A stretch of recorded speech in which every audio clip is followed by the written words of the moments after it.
probably not the first time that this kind of FBI intimidation and repression has happened, nor will it be the last time. We are actually standing on the shoulders of heroes and martyrs that have withstood the FBI repression in the past and have risen above it. And we have taken our lessons from these movements, from the Black Panther movement, from the American Indian movement, and we need lessons now how to deal with this now too. And I am very honored to introduce our next speaker, Clyde Bellicart, who is the founder and national director of the American Indian movement.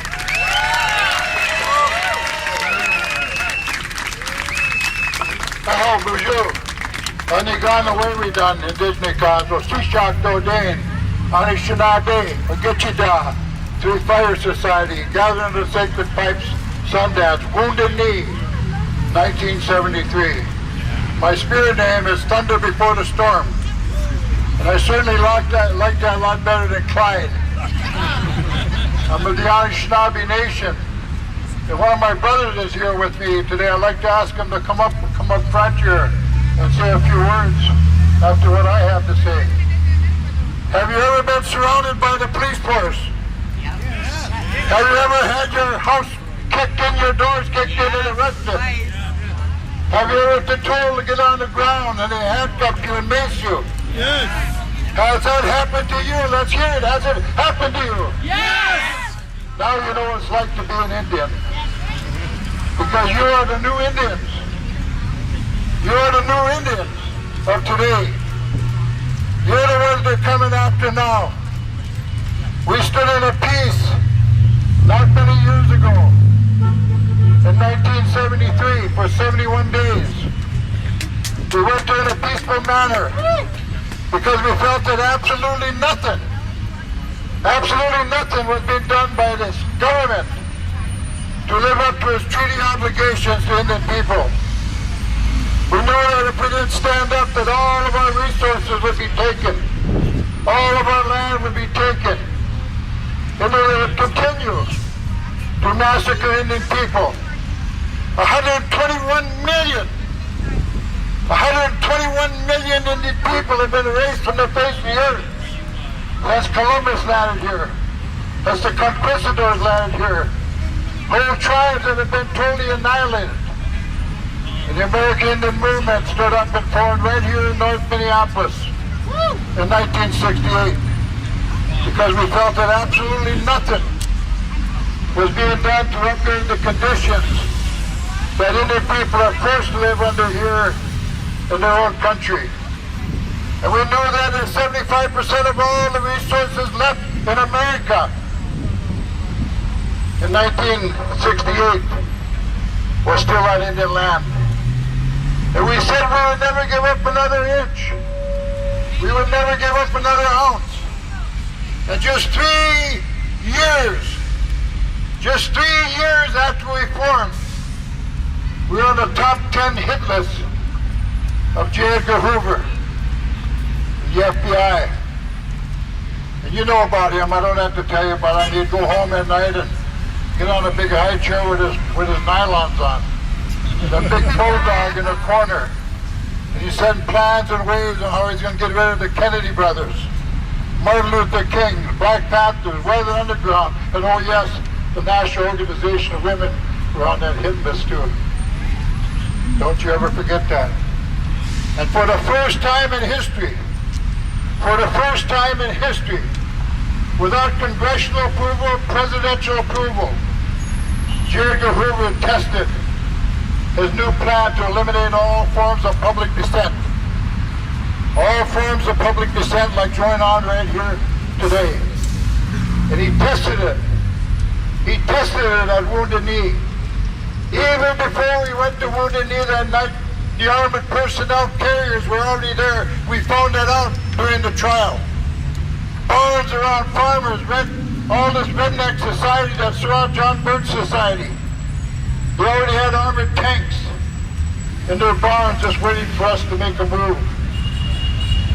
And we went to Wounded Knee. It was going to be a very peaceful demonstration like taking place here today.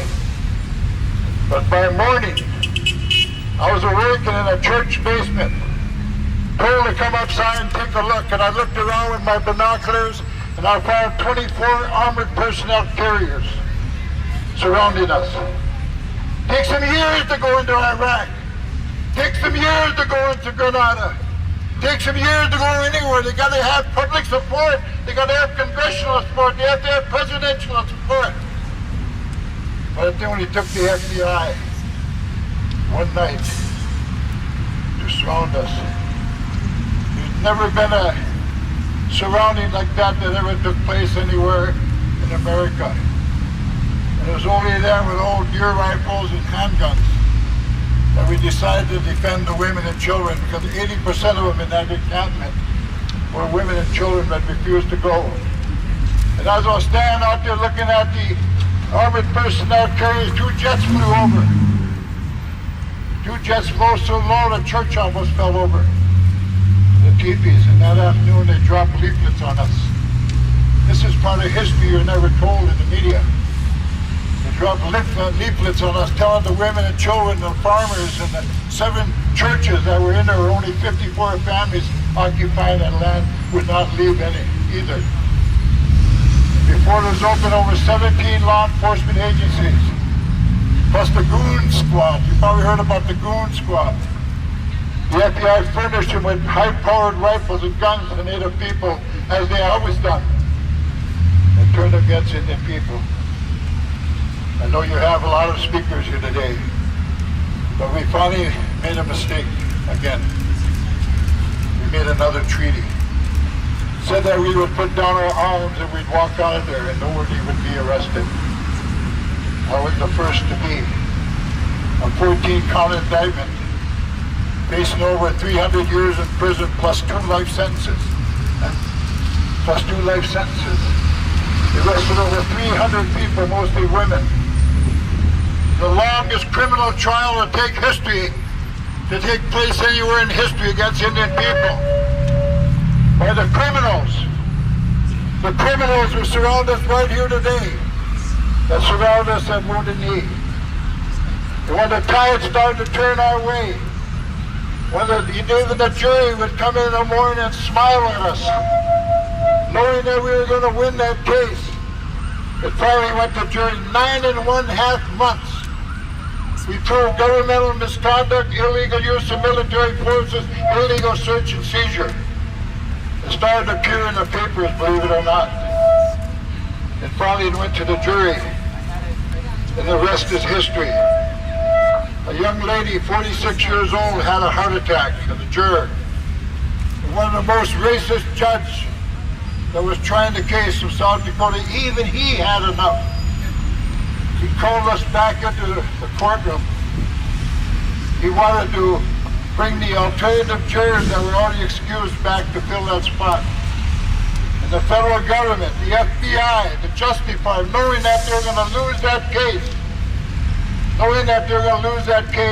told the judge they wanted a mistrial. It's estimated they spent over $5 million on that trial here in St. Paul. And the judge had enough. And this is what he said. This is what can happen when the people stand together. This is what can happen when you get your legal defense offense team together and lawyers and people to defend you in court. The judge said, the rivers of justice, I quote him, the rivers of justice have been muddied in my courtroom for 9.5 months. It's not the Indian people that are guilty here, it's the United States federal government. It's the Federal Bureau of Investigation. It's the Gold Squad. It's all the agencies, the John Birch Society that surrounded them for 71 days. You cannot use military force. Who do you think you are? He told the FBI that you can use military force without congressional or presidential approval. Who do you think you are that you can tap every phone in America, all the church leaders?